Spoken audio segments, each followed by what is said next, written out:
Good morning, everybody, and welcome back to the booth. We are continuing our series this week. This is the first Sunday of February 2021, and we're continuing our Holistic Theology series.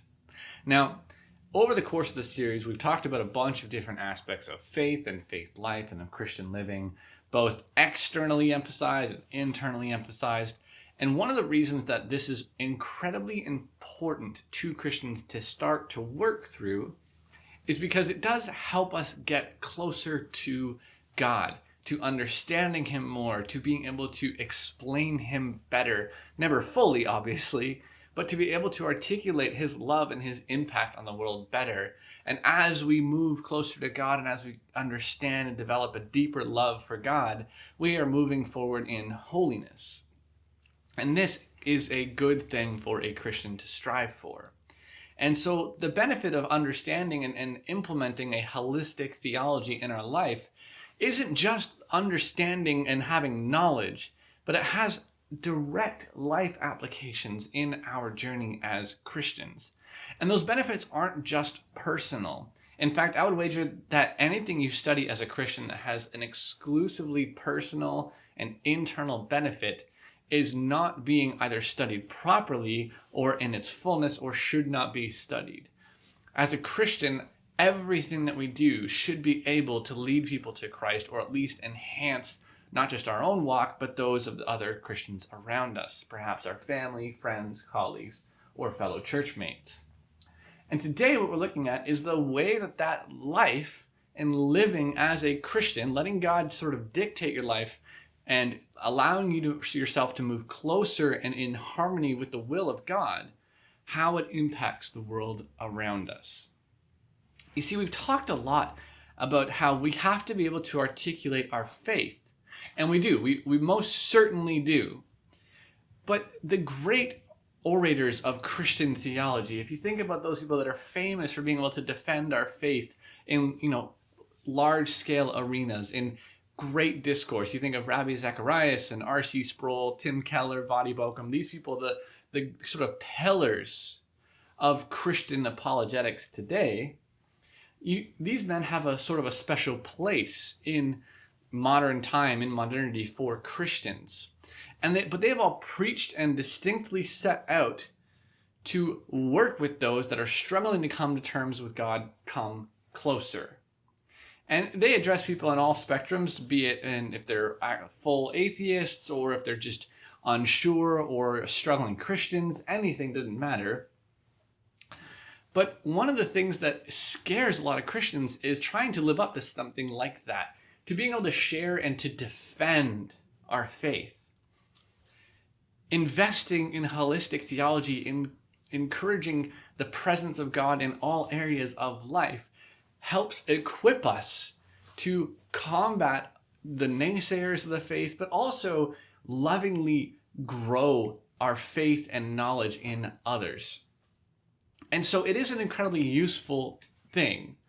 But when your life, the way that we walk and the way that we talk, is out of sync with one another, it doesn't matter how much work we have put into being a good apologist, right? Or being a good evangelist. When what we say is not in sync with how we live, it all begins to break down. And it's a big reason why Christianity today is not accepted, because we preach one way and we walk another way. And so holistic theology can help us combat that, or at least identify the areas in our life where we preach or we teach or we admit to something different than we actually walk. You see, there's a time in everybody's life, in every Christian's life, and hopefully this is happening often, but you will have an opportunity and may have already missed an opportunity to share your faith. Whether you're invited to do it by somebody you're speaking with, or whether it's just a conviction of the Spirit to share your faith in that moment. And if we are not prepared to live out the faith that we're sharing, we're just going to drive people farther away. And so this morning, to get this concept a little bit better and to begin to maybe build up some confidence in this, we are going to look at Joshua chapter 2. As we prepare and work into this, there's a lot of things that can come out of this, and we'll touch on a few of them, but we're not going to be able to go through the whole chapter.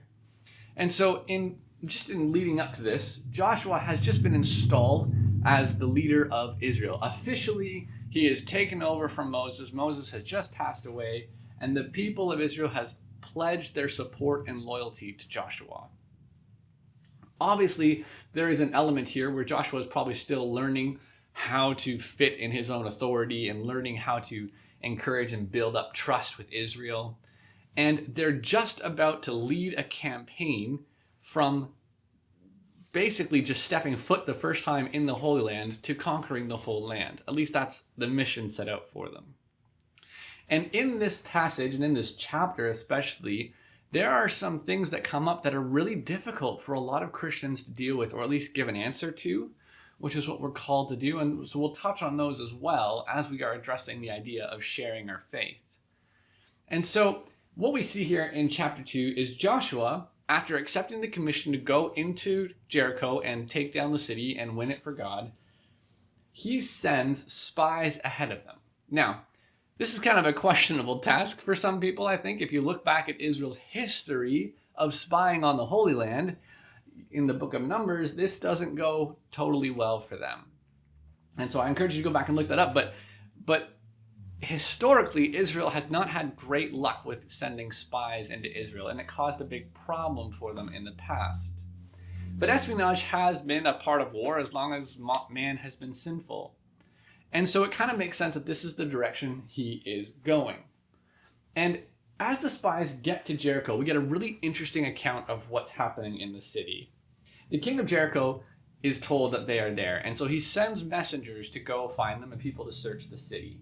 So the king of Jericho was told, it says in verse 2, "Look, some of the Israelites have come here tonight to spy out the land." So the king of Jericho sent this message to Rahab, "Bring out the men who came out and entered your house, because they have come to spy on the whole land." But the woman had taken the 2 men and hidden them. And she said, "Yes, the men came to me, but I did not know where they came from. At dusk, when it was time to close the city gate, they left, and I don't know which way they went. Go, and quickly you may be able to catch up with them." But she had taken them up to the roof and hidden them under the stalks of flax that she had laid out on the roof. And so the men that initially came to her help set out in pursuit of the spies on the road that leads to the fords of Jordan. And as soon as the pursuers had gone out, the gate was shut. So there's a bit of a buffer here for the spies, hopefully. Before the spies lay down for the night, she went up on the roof and said to them, "I know that the Lord has given you this land, and that a great fear of you has fallen on us, so that all who live in this country are melting in fear." I just realized something.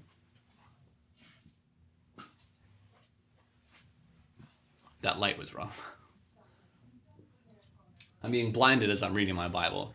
So we know the spies go back and report that all of Jericho is terrified of them. Now, we don't really know how this happened. And what Rahab talks about here is amazing. You see, they're promised victory. But one of the things that happens is there is information that goes ahead of the Israel about the effect that God has had on their time in leading up to Israel. We know that they are afraid of the Israelites in Jericho, and that the veracity and the ferocity of the Israelite army and the success that they have found in God leading up to this point has made its way to Jericho. And all that kind of makes sense. At this point, they've already fought the Amorites and the Amalekites, and word of those kind of things would spread. After all, we know in the book of Genesis, God prophesies the fall of the Amorites. And so we're getting to this point where we're kind of connecting some dots from Genesis, and we see something really amazing happen. Rahab explains why everybody is so afraid. And it's not just the war. It's not just the fighting and the conquering. It's the impact that God has had on these battles and God has had on Israel. And she says, as you continue to read, "We have heard how the Lord dried up the water of the Red Sea for you when you came out of Egypt, and what you did to Sihon and Og, the two kings of the Amorites east of the Jordan, whom you completely destroyed. When we heard of it, our hearts melted in fear, and everyone's courage failed because of you. For the Lord your God is God above heaven and on earth below. It's an interesting thing. We learn that not only did they learn that the Israelites had a victory over the king of the Amorites, the kings of the Amorites, they decimated them. And I have encountered people and had conversations with Christians, and some that were struggling with their faith and some that maybe weren't Christians anymore, about this issue. How can a loving God send these people on a crusade and just wipe out everybody? Some of the instructions we learn about here in the book of Joshua is that they are told to go into the Holy Land, go into Jericho and destroy it and leave nothing, no people, no men, no women, no children left. And one of the things that comes up, and it's a really difficult thing for Christians to get over at times and to come to terms with, is, how does a loving God send the people to do that? And we're going to talk more about that in a moment or two. But what's amazing here is one of the other main things that Rahab lists, which is they have heard of God parting the Red Sea. Now, this is decades ago, right? They have been in Israel or in the wilderness for 40 years. And decades before, they crossed the Red Sea. And Rahab is still thinking about this. Now, we know a little bit about Rahab. Most people agree that she was maybe a madam of some sort. She has an interesting life. In anything, we know that she accepts strangers into her home or business or whatever this is at the time. It's on the side of the wall. There's some contextual things happening here.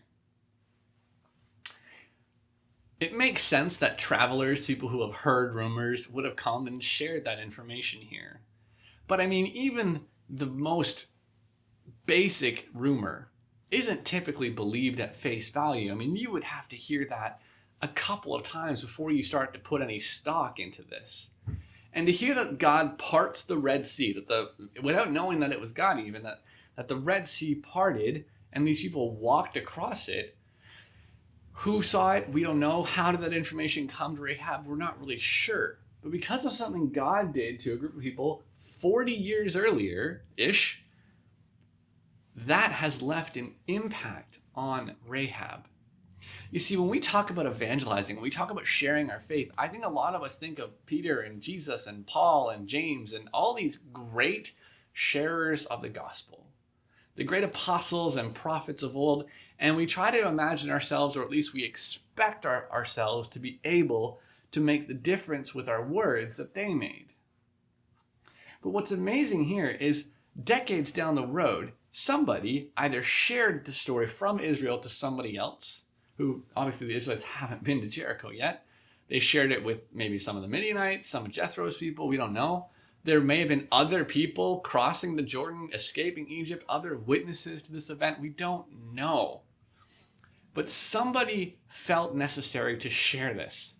And over the years and over the time, that information spread to Jericho and to Rahab. And she began to believe in God because of it.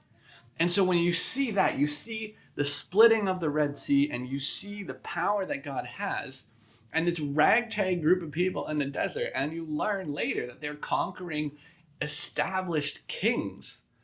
You think, of course, it makes sense. If God can move the water, of course he can move the kings. So because of something that happened 40 years ago, Rahab begins to believe in the power of this God. And because of her faith in this, she is spared from the oncoming slaughter. Now, we don't know what impact we have. We don't know what's going to happen when we share our faith with words. But being an evangelist, sharing your faith, is only partially words. It's only a little bit about what we say. Because of the way the Israelites were living, following the instructions of God, stumbling here and there, but still doing their best to follow God at this point, people in the cities of the enemy were beginning to believe in the power of God. They weren't having conversations, they weren't taking them down the any sort of evangelistic tracks, right? There was no Roman road here. This was just the visual reference of how people following God lived. It had an amazing impact on Rahab. So much of our evangelistic testimony has to be founded in our life being different from the world, being holy. How you live can make a profound impact on people. Just this ragtag group of people lost in the wilderness for 40 years, living as different kind of weirdos. We've talked about this before. The calling of the Israelites was to be a holy people, and they're to be different, intentionally different than the world around them. So people look at them and see what is going on. This is how we're called to live. It's not easy, but it's a huge part of our testimony. It is a huge part of our witness. Now, if you are in a conversation and somebody says something along the lines of, how does a loving God do this? Well, I would say, just as a quick aside, there's typically a couple things in that question that need to be addressed first. For one, you have to realize that when you say, how does a loving God do X, they have an understanding, or at least they have some sort of assumption, some presupposition about what a loving God is, about what God is and what love is. And most Christians and most humans have a pretty broken version of love. And so before you can explain how does a loving God do something, you have to understand what godly love is. Now, we have talked about this in the past, but it's something that you need to work through. And you will realize that the conquering of these people isn't out of context or disconnected from the New Testament, right? It's not like you have a God of the Old Testament and Jesus in the New Testament. It's not a not loving God or a wrathful or revengeful God who learns mercy over time. It's quite in keeping with what you should expect from a loving God. And when we live out our faith in that loving God, we can make a huge difference. Just these people, and we have no idea who they were, that got this information to Rahab, changed her life and changed the future of her children. Because of her faith in God, she's not only spared from the oncoming slaughter, as I said earlier, she also now is part of the ancestry of the line of Jesus, as her children become the ancestors of King David. And so, not only is this in keeping with a loving God, I think when you assume that these conquerings are happening, that there are people who are crying out to God saying, save me, help me, we believe in you now, and God is just letting the Israelites slaughter them. And I don't really think that's the case, because we do have examples of people in the designated area to be conquered, believing in God and being spared. It's a really amazing thing. Remember, if you read forward a bit in chapter 7 of Joshua, there's a point where we realize that Achan hasn't really followed the instructions. He hasn't destroyed and offered all of the treasure and the plunder to God. He kept some of the gold for himself. And when Israel goes into the next battle, because of nothing most of them did, but because of something one guy did, they are not able to win that fight until that person repents and gives over those offerings. Because Rahab believes God spares them. This is the same God who doesn't let Israel win when his people have been unjust to him and to their word. She's spared because she's seeking God. When we believe in God, there has to be unity between how we live and what we say as Christians. You can't preach love or talk about being Christian and loving and then condemn the world's actions around us with a backhand and a bludgeoning with a Bible, right? Remember, I mentioned last week, Blaise Pascal talks about needing people to desire or wish that Jesus was true, that he was real, and that his message was an actual possibility before you could convince them of that. Well, one of the reasons the Christian church is struggling to evangelize and to spread into the world right now is because people don't wish it was true, because they look at Christians and we are living incongruent lives from our speech, to our actions. The Israelites followed God in the wilderness, and as a result, Rahab was saved. And she plays an important role in the Bible. We as Christians need to get better at this. And the only way to do that is to allow God to completely convert us, completely transform us. Not putting barriers up, but holistically, completely opening up our life to God and allowing Him to make a difference. If there is no unification in our life, in our thought, and in our deed, there cannot be a unification between the world and God. Like, we have to be able to let God into all areas, not just some.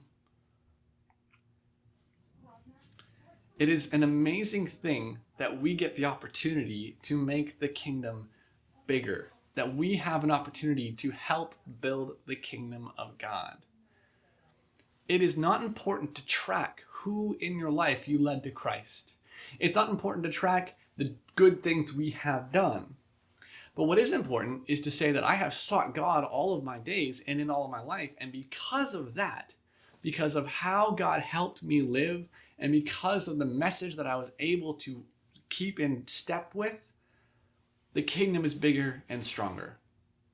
It doesn't matter if at the end of your life you are able to say the name of somebody that you helped find Jesus. But what matters is if you are the kind of person who has led a life that has helped the world get closer to Jesus, or at least your house or your city. As Christians, we need to do a much better job living in unity between our voice and our mind. As Christians, it is so important that we understand God completely.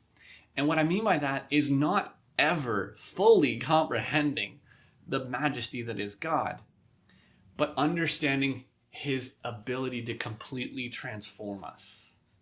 We'll never get all of Him. It'll never make sense to us. We just can't. But what we can do is let Him get all of us.